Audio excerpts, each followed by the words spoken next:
There is a type of person that the world cannot reach, not because they are numb, not because they have stopped feeling, but because they have built something inside themselves so solid, so deeply rooted, so completely immovable, that when the world throws its worst at them, the insults, the provocations, the deliberate attempts to destabilize their peace, it lands like rain against stone. It touches the surface and leaves nothing behind. Today we are going into the psychology of how that kind of mind is built, not through tips, not through breathing exercises, through a fundamental shift in how you understand what is actually happening when someone tries to disturb you. Stay until the very end, because the final truth in this video will change the way you see every person who has ever made you angry, and you will never see them the same way again. In 1519, Hernán Cortés landed in Mexico with 600 soldiers against an empire of millions. By any rational calculation, it was suicide. But Cortés understood something about psychology that his enemies did not. He did not win through force. He won through absolute psychological composure in the face of circumstances designed to break him. When his men panicked, when the situation seemed hopeless, when every rational voice said retreat, Cortés remained completely still. Not because he was not afraid, because he had decided that his internal state would not be determined by external circumstances. And that decision, that single, fundamental, completely irreversible decision, gave him a power that no army could match.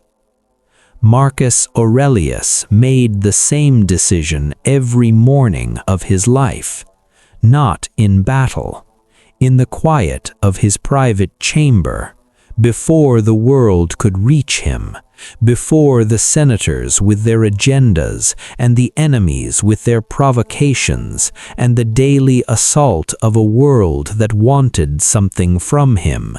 He sat in silence and wrote words that have survived 2,000 years.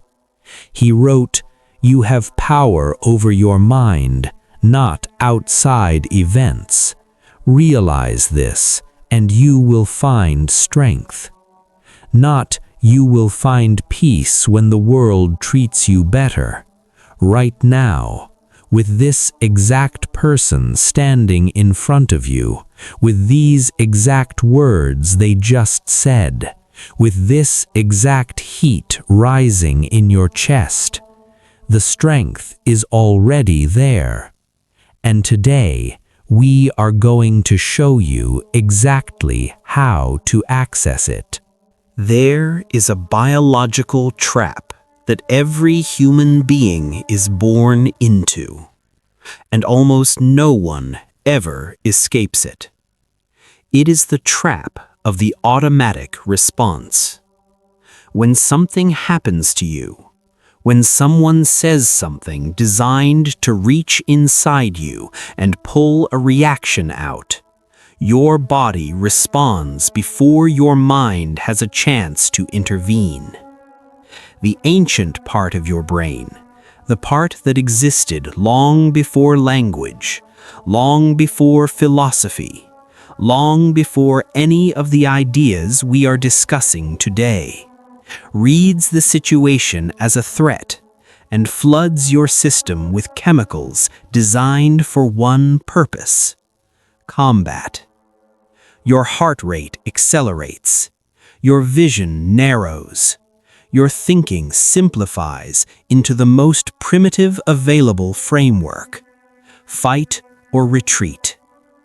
And while your body is executing this ancient program, while the chemicals are moving and the temperature is rising, the higher reasoning, the strategic intelligence, the part of you that knows better, goes completely offline. This is not weakness. This is biology. And the people who understand it, the manipulators, the provocateurs, the ones who spend their energy looking for reactions in others, know exactly how it works. They are not trying to hurt you. They are trying to activate the program. They want to see the ancient mechanism run its course. They want to watch you become smaller, more reactive, more predictable, more like them.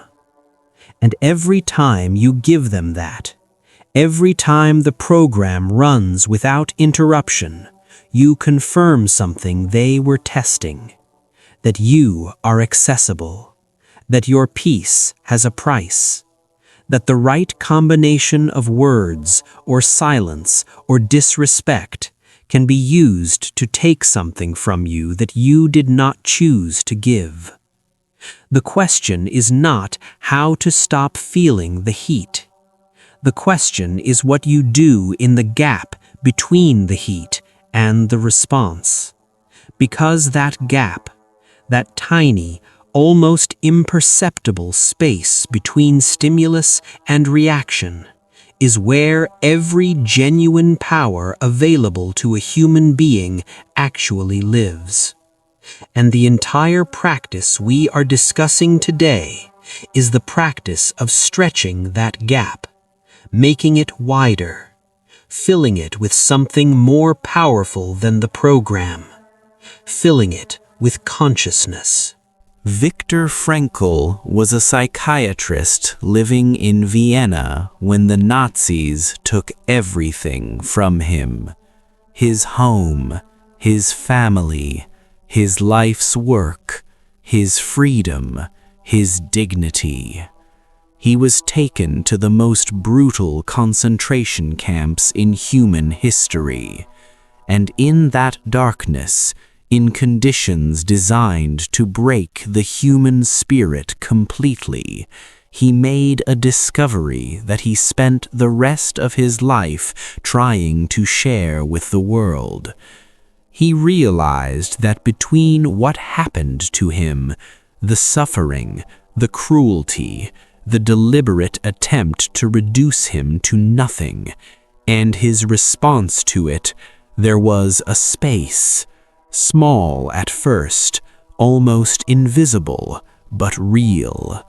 And in that space, in that gap between what was done to him and what he chose to do with it, he found something that nothing and no one could take from him: his freedom. Not the freedom of his body, the freedom of his response.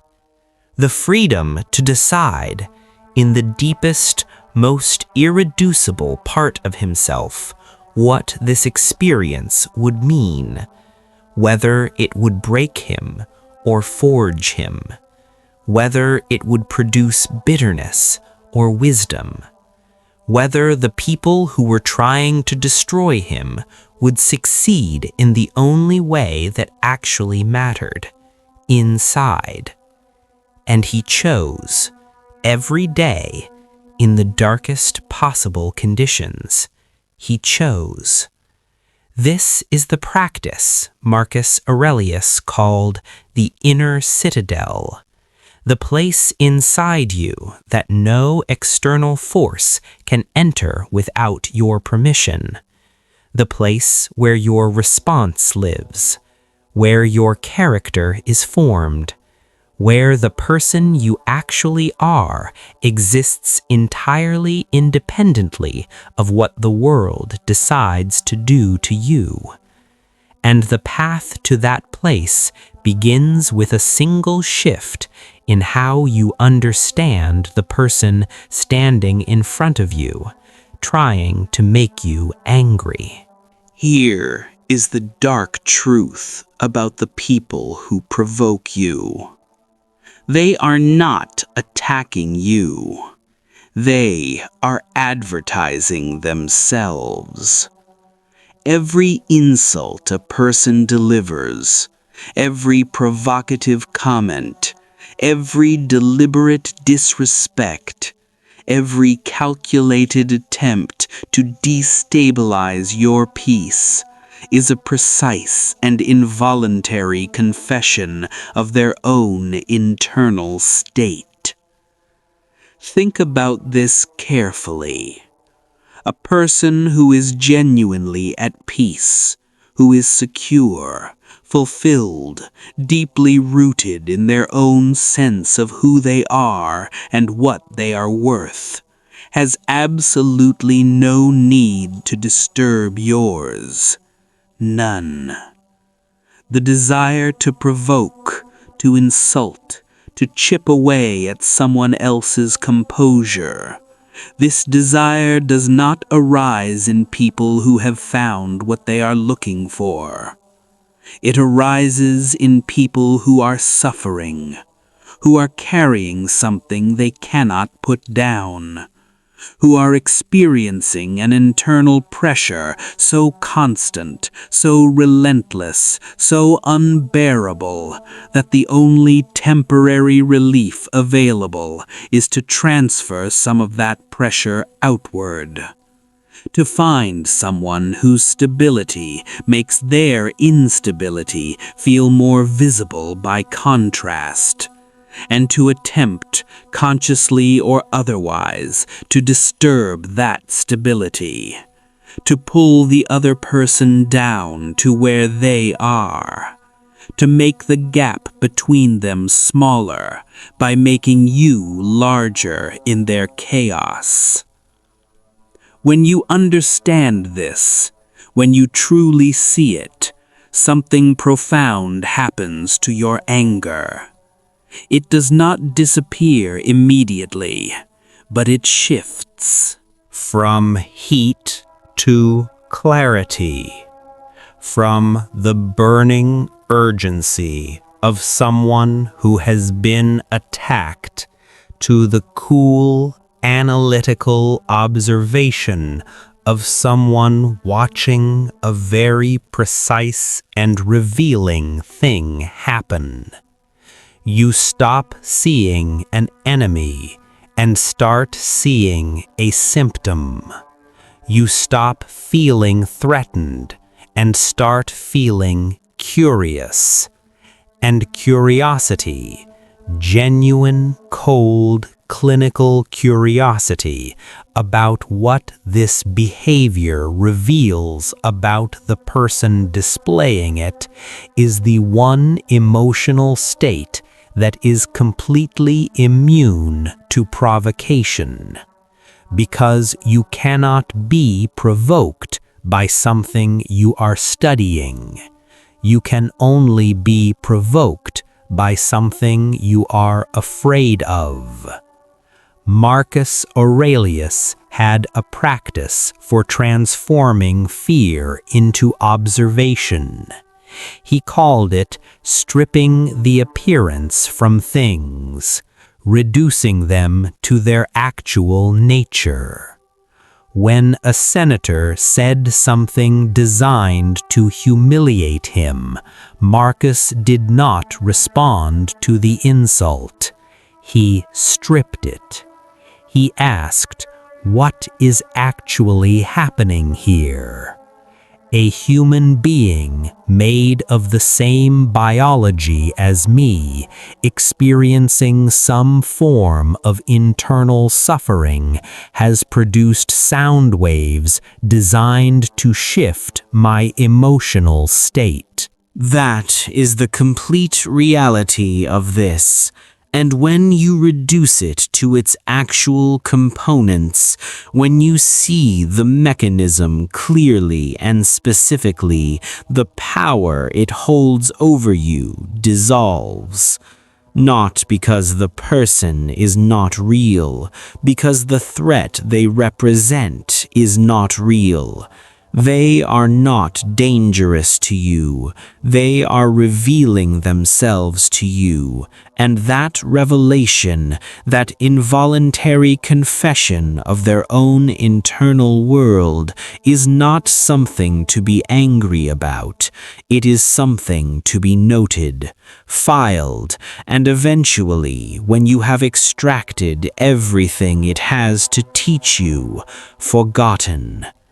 Now, let us talk about the physical reality, because the philosophical shift changes how you think, but the body has its own timeline, and the chemicals that flood your system when someone provokes you do not respond to philosophy, they respond to physiology. When the heat rises in your chest, when the ancient program begins to run, there is a biological intervention available to you that works faster than any thought. It works on the nervous system directly, without words, without reasoning, without requiring you to have a philosophical framework in place before the moment arrives.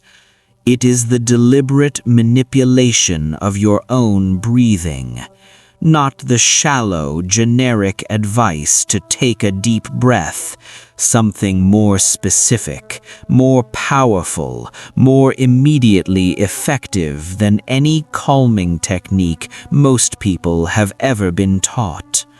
2 sharp inhales through the nose, completely filling the lungs, followed by 1 long, slow, complete exhale through the mouth. This specific pattern activates the vagus nerve, the primary pathway of the parasympathetic nervous system, and physiologically forces the stress response to begin shutting down. It is not metaphorical. It is not psychological. It is a direct intervention in the chemistry of your own body. And the extraordinary thing about it, the thing that makes it a genuine weapon rather than just a coping technique, is that you can do it while they are still talking, while they are still building toward whatever they are trying to produce in you, while they are still investing their energy in the program they are trying to run. You are running a different program, quietly, completely without their knowledge. And as your physiology stabilizes, as your heart rate drops, and your breathing deepens, and the heat in your chest begins to dissipate, something becomes visible to the person in front of you that they were not prepared for. Your stillness, your complete, unperturbed, apparently effortless stillness in the face of everything they are bringing. And that stillness, that visible, felt, completely inarguable stillness, does something to them that no argument and no counter-provocation could ever achieve. It communicates that they have not reached you, that they have not found the handle, that the mechanism they were trying to trigger has simply not engaged. And a manipulator whose mechanism has not engaged is a person who has run into something they do not understand. And people are deeply, primally unsettled by things they do not understand. Here is the final principle. the one that ties everything together, the one that, when you fully understand it, changes not just how you respond to provocation, but how you relate to the entire concept of being disturbed by others. You are never actually angry at the person in front of you. You are angry at yourself for caring what they think. Read that again. Every genuine surge of anger, every moment where you felt the heat rise and the thoughts narrow and the ancient program begin to run, contained within it, underneath it, at its actual source, a belief. The belief that this person's opinion has some legitimate bearing on your reality, that their assessment of you is in some way accurate or relevant or worth defending against, that you owe them a response, that you owe them anything at all. Marcus Aurelius spent 40 years dismantling this belief, not through detachment from people, through detachment from the idea that people's opinions had any claim on his inner life. He wrote, "It never ceases to amaze me how we love ourselves more than others, yet care more about their opinion of us than our own. This is the paradox at the center of every anger. Every time you get angry at someone's disrespect, you are demonstrating that their respect matters to you more than your own peace. You are giving them a significance in your inner life that you have not given yourself. And the moment you see this, the moment you recognize the transaction that is happening every time you allow someone to disturb you, the transaction becomes unacceptable. You stop being willing to pay. Not because you have become cold, not because you no longer care about anything, because you have finally decided that your peace, your actual, tangible, daily experience of being alive in your own mind is worth more than any validation you could ever receive from the approval of a person you do not even respect. And that decision, that irreversible, completely personal decision, is the foundation of everything we have been building today. The untouchable mind. Not the mind that feels nothing. The mind that has decided what it will and will not allow to reach its center, and enforces that decision every single day, in the smallest moments, where all genuine power is actually built. Subscribe to Dark Stoic. Every single week we go exactly this deep into the psychology of what it actually means to be free. This is only the beginning. Subscribe and begin building the mind that nothing can reach.